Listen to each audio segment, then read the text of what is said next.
Então, pessoal, parte 2, né, do vídeo da experiência do meu visto aqui pedindo em Brasília. Então, como eu falei pra vocês, né, como eu terminei outro vídeo, eu saí do CASV no aeroporto de Brasília e fui direto pro consulado. A minha entrevista no consulado era 11h15 da manhã. No aeroporto era 9 horas e na entrevista eram 11h15. Eu cheguei bem cedo, assim, como não é muito longe, trânsito tava bem tranquilo e tal, eu cheguei cedo. E aí, assim, uma coisa que pode ser útil para quem não mora aqui, para quem não conhece, enfim, o que eu fiz? Quando eu cheguei no consulado, tava muito cedo, então eu pensei, gente, né, tô com fome, tô apertada para ir no banheiro, o que eu vou fazer agora para conseguir me aliviar e fazer um lanchinho? Na frente do consulado, aqui em Brasília, para quem não conhece, é tudo setorizado. Brasília é tudo setorizado. Então tem o setor das embaixadas. E quando você estiver a caminho da embaixada, você vai ver várias outras placas e outras casas de outros países. E aí não tem tipo uma padaria, um mercadinho perto. Então o que eu fiz? Eu pesquisando na internet algum lugar que eu pudesse ir ao banheiro, que eu pudesse fazer um lanche, eu encontrei o restaurante do STJ, que tá muito próximo ali da embaixada, tá bem próximo. E aí, normalmente esses lugares públicos possuem um restaurante que tem almoço aquilo, que tem buffet assim de café, assim, né? Pãozinho, sanduichinho, aquilo. Ou tem uma lanchonetezinha ali que você consegue comprar um pão, um pãozinho de queijo, um café. Normalmente eles têm esses restaurantes e o acesso não é exclusivo de funcionários, né? Então, para você que é de fora, assim como eu, consegue entrar tranquilamente. E o que eu fiz? Poxa, eu tô com mais de 1 hora aqui de tempo, de sobra. Então, o que eu vou fazer? Eu vou aproveitar, vou lá, vou no banheiro, vou ali, faço meu lanche e volto tranquilamente. Um detalhe, para você entrar no STJ, eles pedem um documento. Então é bom você levar sua CNH, sua identidade, porque eles fazem um cadastro ali, eles te entregam um crachá de visitante e você consegue acessar. E assim foi muito tranquilo, o pessoal lá é bem receptivo, tá? A gente não comentou nada que a gente estava no consulado, não, a gente só pediu assim, posso acessar o restaurante já tá aberto? Né, rápido e tal. E aí a gente acessou. Não é um restaurante caro, tá, gente? É bem acessível. Eu até paguei um pão de queijo assim, bem bacana, eu diria, pelo tamanho, eu paguei R$ 2,50. Então foi um lanche assim que eu consegui fazer de boa, usei o banheiro e voltei, né? Voltei pro consulado.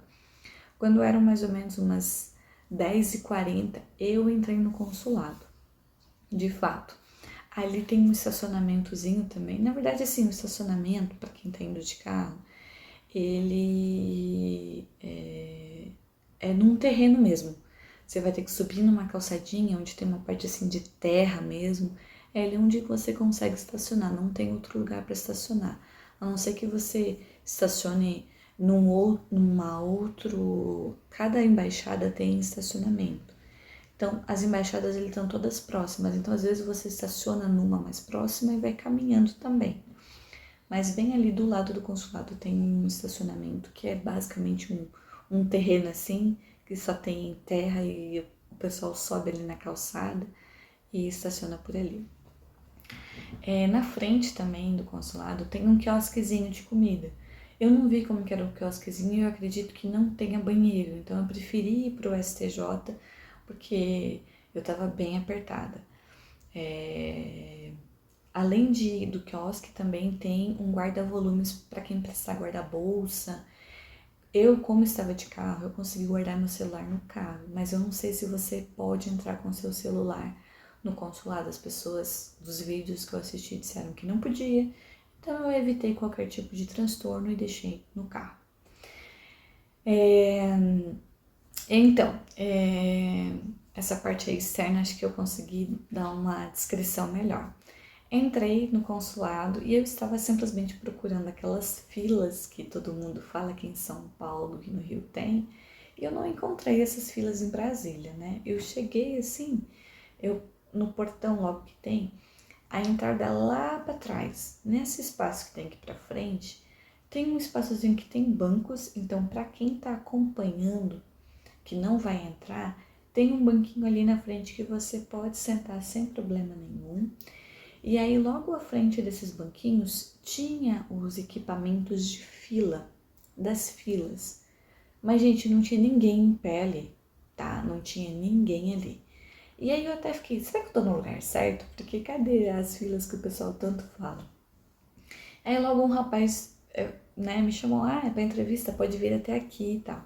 E aí eu fui, passei pelo raio-x e entrei na sala da onde são feitas as entrevistas. Logo que eu entro, a moça fica com o meu passaporte e aí ela disse o seguinte, ó, senta, aguarda que quando for a sua vez a gente vai chamar pelo nome. Então eu fiquei ali sentando esperando. Foi muito rápido, eu acho que eu fiquei 10 minutos esperando, assim, sentada, foi muito tranquilo. E aí você fica sentada aqui e você consegue ver toda a fila das pessoas que estão indo para a entrevista e lá depois da fila tem um vidro e aí tem os guichês.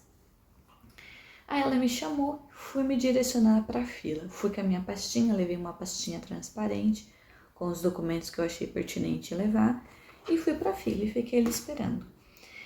Não consegui escutar, captar o que as pessoas estavam falando, o que os agentes estavam perguntando, se estavam aprovando, negando. Tinha um guichê, eu não sei qual é o número, mas tinha um guichê que era uma mulher, ela tinha um microfone para falar, então quando ela falava a voz saía um pouco mais alta. E eu escutei muito, aquele dia, na quinta-feira de manhã, ela estava aprovando muita gente. Ela falava assim, parabéns, boa viagem, era o que eu mais escutei ela falar. Mas eu não consegui visualizar quem era a pessoa, qual era o guichê. Fiquei ali na fila esperando, fazendo a minha respiração, fazendo minha oração para conseguir aí uma benção.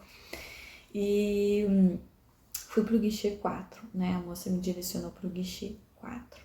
Na minha frente tinha uma família e aí foi a única coisa que eu escutei que a moça me perguntou assim, perguntou para eles qual é a sua profissão, ele falou que era produtor, aí ela perguntou a porcentagem, sei lá do que, aí ele respondeu, perguntou qual que era a produção, ele foi lá e descreveu e foi bem rápido, assim. Eu acho que eu levei mais tempo que eles.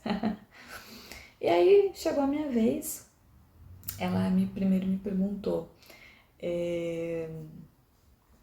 para onde você gostaria de ir, né? E aí eu respondi: gostaria de ir para Orlando com meu companheiro, né? Segunda pergunta: você já viajou para fora? E eu falei sim. Citei os lugares que eu viajei.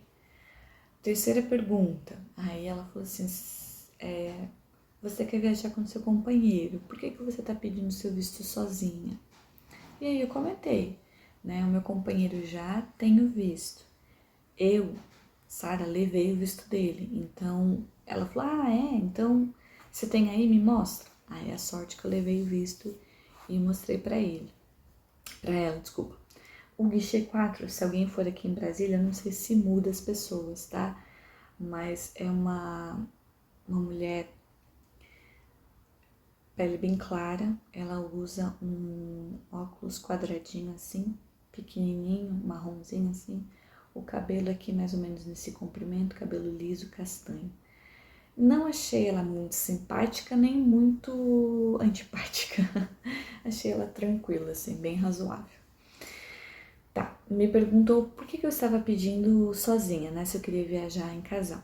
E aí eu falei, porque ele já tem o visto, né, tal, mostrei pra ela. Ela me perguntou por que ele pediu no Rio de Janeiro e você tá pedindo aqui em Brasília, né, a quarta pergunta. E eu falei, porque na época ele nasceu lá e ele morava lá, então ele pediu o visto por lá. Eu acredito que isso tenha sido mais uma jogada de cintura para ver se eu tava mentindo, né? Mas ali tem a data quando ele pediu, então isso tem anos aí, né? A quinta pergunta.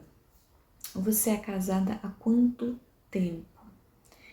E aí, gente, é assim, ó, casada oficial no papel desde 2022. Então, assim, eu poderia falar que eu tô com ele há 5 anos, mas eu não tenho documentado. 5 anos é namorando e tal. Então, assim, toda vez que, quando você for preenchendo o formulário na DS, escrevam, quando você for descrever as suas coisas, tenham cuidado se o que você está falando ali, ele realmente tem como você provar e mostrar que é a verdade. Então eu botei que eu tinha união estável e tal, ela viu lá no meu formulário, deve ter perguntado, eu falei desde 2022, e ela me pediu, tem um documento aí? Me mostra.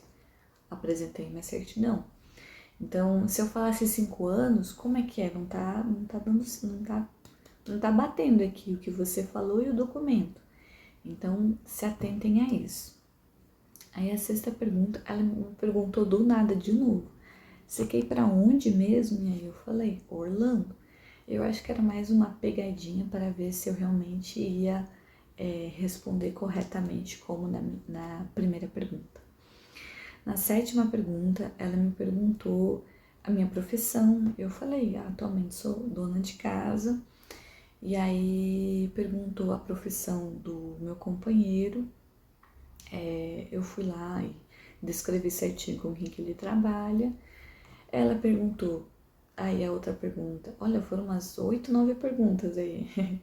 Ela me perguntou se eu tinha parente nos Estados Unidos e se ele tinha parente nos Estados Unidos. E a gente respondeu conforme a verdade, que nenhum dos dois tinha, né? Então, basicamente foram essas perguntas, né? Dizem que o formulário das mulheres é diferente do dos homens. Então, assim, ela basicamente perguntou a minha profissão, se eu já tinha viajado para algum lugar. E aí ela perguntou profissões do Rafael, né? Porque como eu tô querendo viajar com ele e tal, era super já imaginável, né, que ela perguntaria alguma coisa sobre ele, já que eu quero ir com ele, que eu não quero ir sozinha e tal. Então, foi conforme eu imaginava, já conforme eu esperava.